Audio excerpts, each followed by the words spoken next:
Dengan demikian secara umum teman-teman setan itu terkapling dengan kaplingan sebagai berikut. Satu, seluruh orang-orang musyrik dan orang-orang kafir dengan berbagai macam jenisnya. Ya, yang itu ahlul kitab, yang itu majusi, yang itu sobiah, yang itu a'ajim, siapapun. Ya. Kemudian yang kedua, teman-teman setan, iblis. Yang kedua adalah seluruh orang yang membuat kebid'ahan di dalam agama. Itu. Kenapa hadirin sekalian seperti itu? Karena memang panah iblis yang paling berbahaya itu perkara bid'ah. Makanya Sufyan Ats-Tsauri mengatakan al-bid'atu ahabbu ila iblis minal maksiat. Bid'ah itu lebih dicintai oleh iblis ketimbang maksiat. Kenapa? Karena orang yang berbuat maksiat itu gampang menyadari kesalahannya. Coba aja antum datang ke orang yang sedang judi, ingatkan, Pak, tolong Pak berhenti, ini bahaya. Oh iya Pak, mohon maaf. Insya Allah Pak, kapan-kapan saya bertaubat.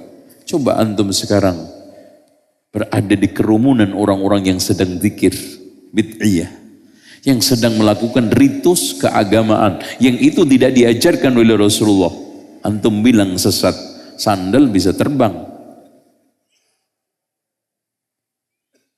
Dengan demikian hadirin sekalian, dalam setiap masa iblis bersama pasukannya menjerat manusia kaum muslimin, bahkan sebelumnya ahlul kitab, dengan kebid'ahan. Makanya munculnya agama Protestan itu bikin senang iblis, pecah. Bahkan umat Yahudi pecah menjadi 71 golongan. Umat Nasrani menjadi 72 golongan, umat Islam menjadi 73 golongan. Yang kedua, yang ketiga, teman-teman iblis dari kalangan orang-orang yang berlebihan di dalam sikap keagamaan, ghulu. Ya. Kemudian yang keempat adalah kelompok ahli taklid. Taklid. Makanya di dalam hadis Rasulullah disebutkan, inna syaitana qa'ada li ibni adam bi'aturqihi. Setan itu nongkrongin untuk menyesatkan, menggoda anak Adam dengan berbagai macam cara. Faqa'ada lahu bitariqil Islam. Dia dudukin di jalan Islam. Faqala lahu atuslim wa tadra dinak wa dina abaik wa aba abaik. Apakah kamu masuk Islam kemudian kamu tinggalkan agamamu, agama bapakmu dan agama nenek moyang kamu? Fa'asa, kemudian dia bermaksiat kepada syaitan itu, fa'aslam. Yang tidak ngikutin. Betapa banyak orang yang dibisikin oleh syaitan ketika ingin hijrah dari berbagai macam kebiasaan bid'ah. Betapa banyak orang yang sekarang ini dibisikin setan ketika ingin meninggalkan berbagai macam amalan yang penuh dengan syirik. Apakah kamu nanti dengan itu tidak dimusuhi oleh masyarakat, kamu dimusuhi oleh orang tua, kamu bisikan. Akhirnya apa? Mundur. Ya, sudah kuat tapak-tapak kaki menuju kebaikan, mundur lagi. Kembali kepada tempat semulanya, kebiasaan semulanya, amalan-amalan semuanya syaitan. Tapi kalau dibantah, dimaksiatin itu syaitan iblis, fa aslama, masuk Islam, aman. Yang kelima, tasyabbuh. Seluruh orang yang melakukan berbagai macam tasyabbuh itu adalah teman-temannya syaitan. Dan tasyabbuh itu menyerupai di dalam wilayah 4. Yang pertama, tasyabbuh di dalam masalah akidah. Ya, akidah. Dan di kalangan kaum muslimin sudah cukup banyak orang-orang Islam tasyabbuh di dalam masalah akidah. Ya. Di dalam masalah kaitannya dengan penetapan sumber akidah sudah banyak hanyut ke dalam filsafat. Padahal itu milik non-muslim. Di dalam masalah keimanan, banyak kaum muslimin sudah menetapkan manunggaling kawula Gusti wahdatul wujud. Padahal itu milik Hindu. Banyak orang Islam yang sekarang ini terjebur ke dalam ta'til atau tasbih di dalam masalah asma wa sifat, padahal itu ngadop dari non-muslim. Bukankah itu semuanya awalnya tasyabbuh kepada agama lain? Sampai pada tingkatan mengatakan Allah di mana-mana. Coba, Allah di mana? Di mana-mana. Terus di mana? Ya di mana-mana. Coba, bingung nggak itu, Pak? Jadi hadirin sekalian, sama aja ujung-ujungnya di mana-mana. Apa? Allah itu wahdatul wujud. Pada hakikatnya alam aku ini adalah Allah, Allah itu adalah aku. Menyatu dengan alam. Akhirnya di mana ini semua ada Allah. Makanya hadirin sekalian, cetusan pertama kali, kuliran pertama kali Allah ada di mana-mana itu sebetulnya bukan Asy'ariyah tapi Jahmiyah. Oleh karena itu di dalam masalah ini Asy'ariyah itu terpecah menjadi dua, Asy'ariyah al-qudama, Asy'ariyah yang lama, yang lebih dulu mengatakan seperti pernyataan ahli sunnah wal jamaah, Allah semayam di atas aras. Adapun mutaakhirin yang terakhir mengatakan ucapan Jahmiyah di mana-mana. Dari mana? Tasyabbuh. Walaupun di antara mereka yang mengatakan di mana-mananya itu ibarat kayak apa? Ada yang mengatakan kayak angin, ya. Walaupun di mana-mana tapi tetap nyambung. Itu digambarkan angin, digambarkan macam-macam, repot. Selanjutnya dari sekalian nomor 7. Orang-orang yang hasad. Jadi hadirin sekalian, ketika orang itu sedang hasad itu sebetulnya menjelmakan dirinya menjadi teman setan. Makanya sampai kita disuruh berlindung oleh Allah min syarri hasidin idza hasad.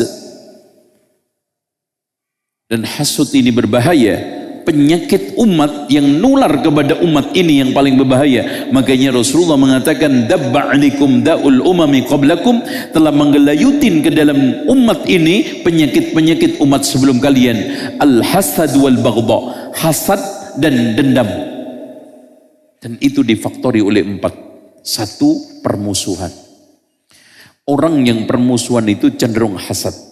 Termasuk permusuhan tentang masalah pencalonan lurah, pencalonan camat, pencalonan bupati, termasuk presiden.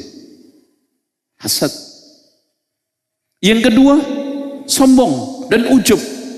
Karena ketika orang itu sombong ujub, ternyata ada orang yang lebih hebat di atasnya, udah mulai hasad. Makanya ujub para ulama mendefinisikan apa? Ketika kamu merasa punya kelebihan yang tidak dimiliki orang lain. Apapun itu bentuk kelebihan.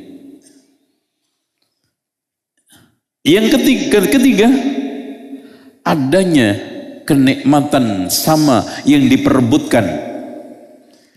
Contoh, 2 ikhwan, 3 ikhwan rebutan akhwat 1. Hasad enggak itu? Satu nikmat, calon istri. Nah, yang keempat, persaingan. Persaingan bisnis, pedagang bakso, antar bakso, hasad. Pedagang kain sama kain, hasad. Bengkel sama bengkel, hasad. Pedagang asongan sama asongan, hasad. Pengelola pondok dengan pondok, hasad. Kiai sama kiai, hasad. ustadz sama ustadz hasad. Gak mungkin ada ustadz hasad sama pedagang bakso, malah kerja sama api, saling tukar keuntungan. Yang selanjutnya adalah orang-orang jahil terhadap din. Semua orang yang jahil terhadap agama itu adalah teman iblis. Makanya supaya antum tidak menjadi teman iblis, belajar. Ya.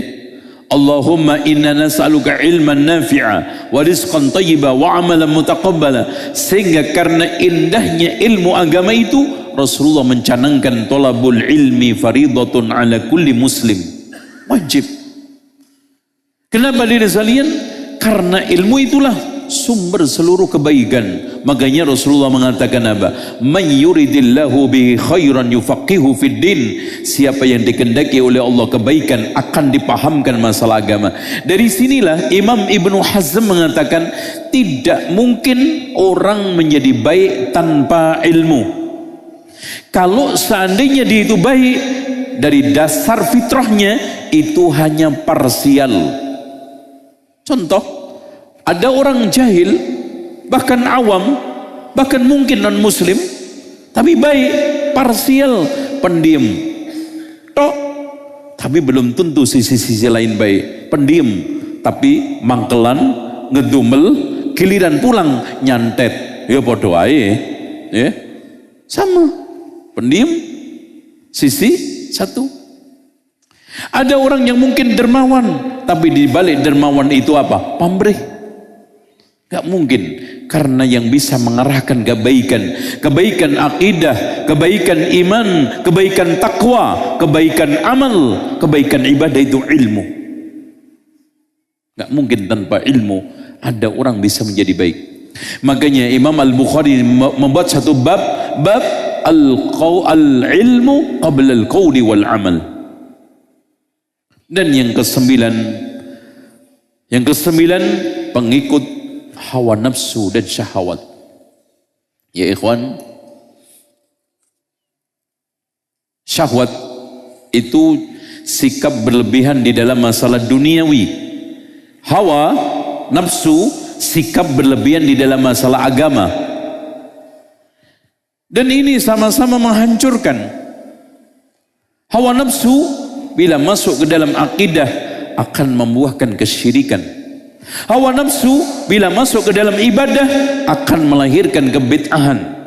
Hawa nafsu bila masuk ke dalam akhlak akan menciptakan ghulu dan sikap-sikap yang kultus, muamalah haram. Hawa nafsu. Jadi makanya penyebar bid'ah di dalam masalah agama diistilahkan oleh ulama apa? Ahlul ahwa. Kenapa? Sikap berlebihan dalam masalah agama. Adapun sikap berlebihan dalam masalah duniawi, harta, kenikmatan, syahwat. Makanya Allah berfirman, zuyyina lin-nasi hubbus syahawati minan nisa wal banin, dan seterusnya.